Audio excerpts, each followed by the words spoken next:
Bismillahir Rahmanir Rahim. Alhamdulillahi wahdahu wassalatu wassalamu ala man la nabiyya ba'dahu amma ba'd.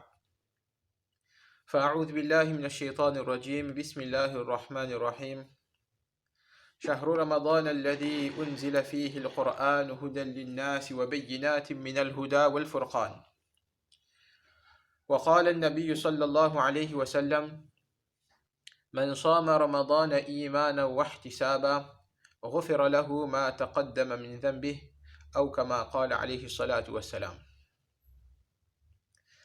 Mes chers frères, mes chères sœurs, Assalamu alaikum wa rahmatullahi ta'ala wa barakatuh.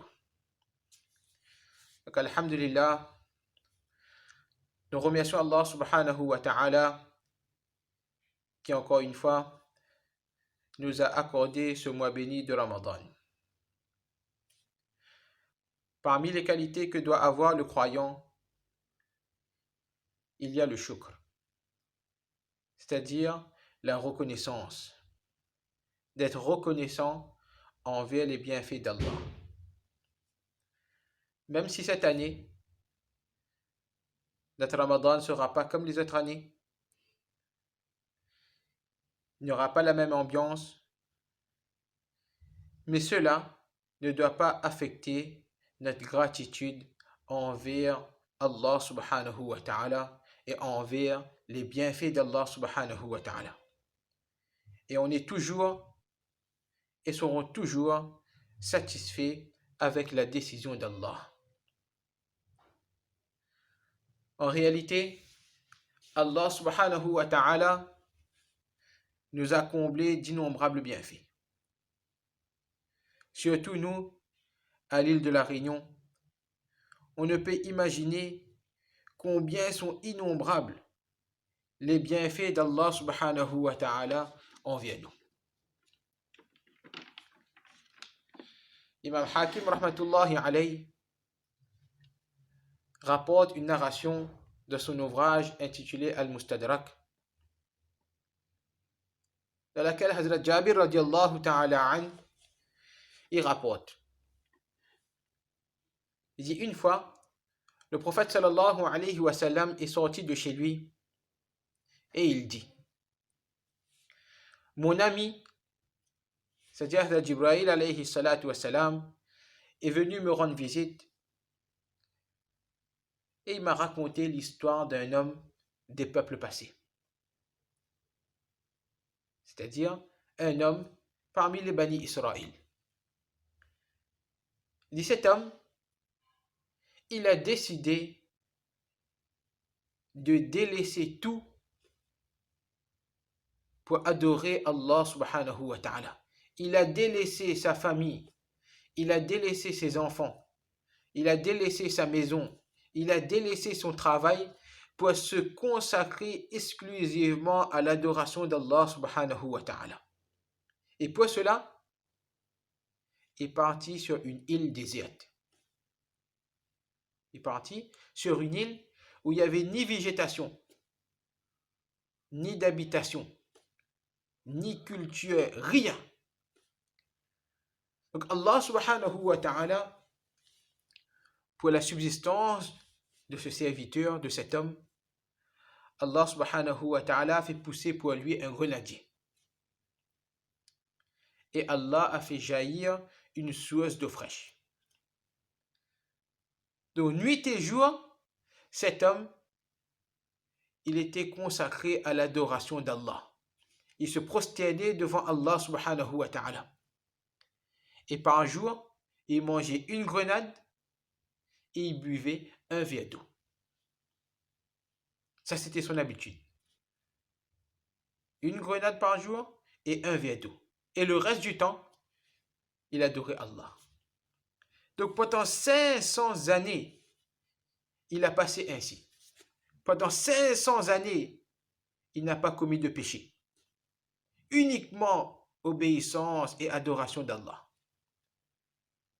Arrivé au moment de mourir, il demande à Allah. Il dit, oh Allah, prends mon âme alors que je suis en prosternation. Allah subhanahu wa ta'ala accepta son invocation. alors qu'il était en prosternation, Allah subhanahu wa ta'ala lui a donné la mort. Donc Jibril alayhi salatu wa salam, il raconte comment se passera quand cette personne-là sera présentée auprès d'Allah le jour du Qiyamah. Il dit que quand cette personne sera présentée auprès d'Allah, Allah regardera ses actions, ses 500 années d'adoration, puis Allah subhanahu wa ta'ala, il dira à cette personne-là, il dit, entre dans le paradis par ma miséricorde, par ma faveur. Alors cet homme, il sera étonné. Il dit, oh Allah, Rabbi bal bi amali.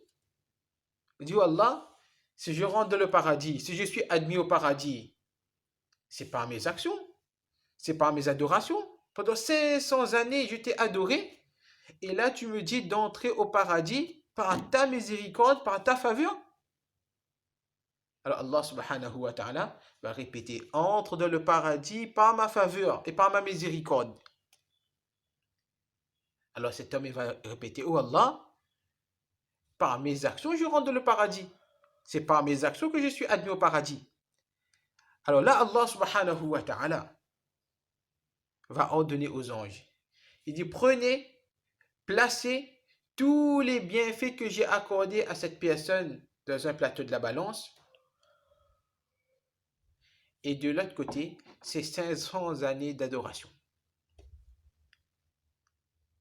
Là maintenant, Allah subhanahu wa ta'ala, il va demander de payer chaque bienfait qu'Allah lui a accordé. Donc Allah subhanahu wa ta'ala va commencer par le bienfait, par le ni'mah de la vue. Et Allah subhanahu wa ta'ala va dire aux anges que voilà, j'ai accordé à cette personne la vue, donc prenez de ses bonnes actions le prix de la vue.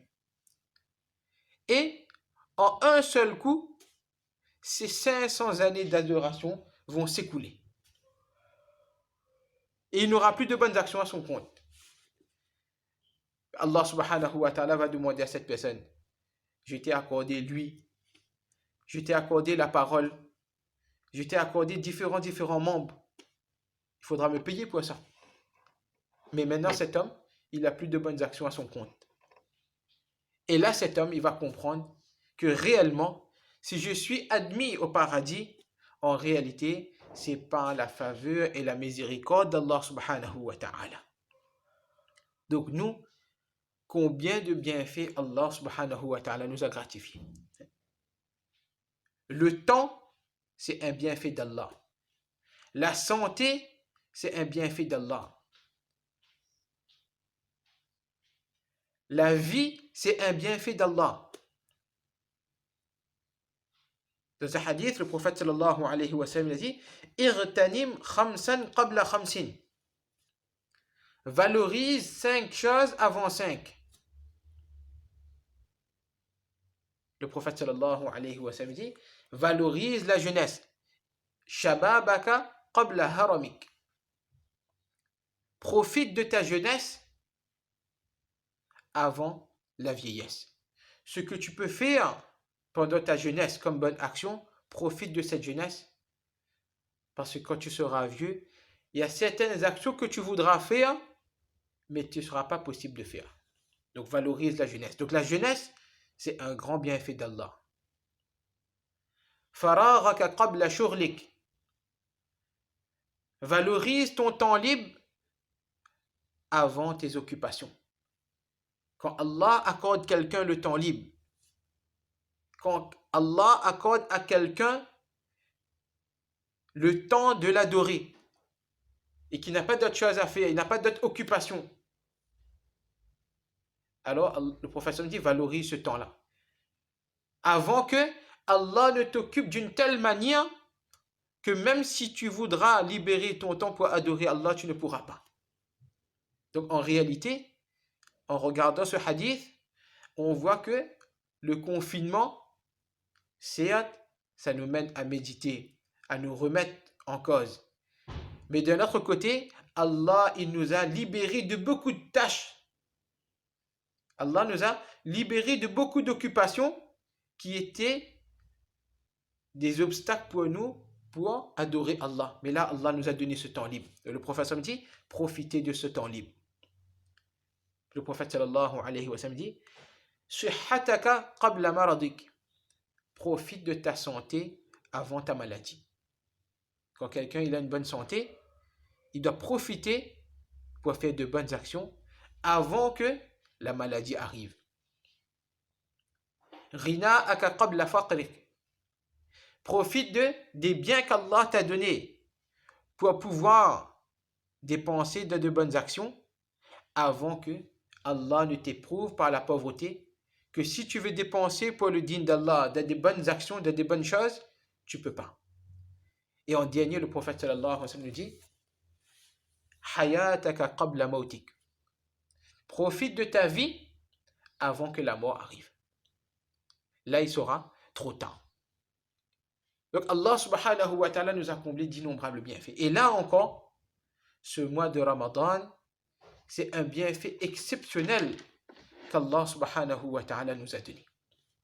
Ce mois de Ramadan, c'est un mois où Allah subhanahu wa ta'ala, il déverse ses miséricordes en abondance. C'est un mois où le serviteur, il montre à Allah sa soumission.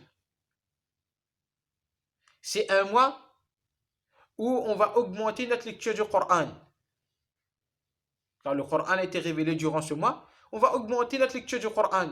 Au minimum, on va faire un khatm du Coran. Ça, c'est le minimum. On va encourager nos grands-enfants également à faire le khatm du Coran. Ça, c'est automatique. Ça, c'est le mois du Coran. C'est triste que si un mois de Ramadan passe et on n'a pas pu terminer notre khatm du Coran. Ça, c'est le mois du Coran. Notre lien avec le Coran se renforce durant ce mois. C'est un mois où le serviteur, il prend de bonnes résolutions pour le reste de sa vie. C'est le mois où le serviteur prend de bonnes résolutions pour le reste de sa vie. Donc, durant ce mois, automatiquement, on va augmenter notre lecture du Coran. On va faire nos salats à l'heure. On va faire plus de dua, etc., etc. Mais il ne faut pas oublier que le but même du mois de Ramadan, c'est d'acquérir la taqwa. C'est d'acquérir la taqwa. La taqwa, en un mot simple, c'est quoi? C'est l'abandon des péchés. C'est de délaisser toutes sortes de péchés. Mais délaisser les péchés, l'abandon des péchés, pas uniquement pendant le mois de Ramadan. L'abandon des péchés, pas uniquement pendant le mois de Ramadan, mais durant le reste de notre vie. Durant le reste de notre vie. Donc ce mois de Ramadan, en réalité, c'est un entraînement pour pouvoir adorer Allah et pour pouvoir se protéger des péchés durant le reste de notre vie. Pour pouvoir adorer Allah et délaisser les péchés, pas seulement pendant le Ramadan, mais pendant le reste de notre vie. Pendant le Ramadan, on se prive de manger, de boire, d'avoir des relations pendant un mois. Et après, il y a le jour de Eid, le jour de fête. De la même manière, la personne que toute sa vie, il passera comme le mois de Ramadan. C'est-à-dire, il mettra en avant les ordres d'Allah. Il mettra en avant la sunnah de Rasulullah sallallahu alayhi wa sallam.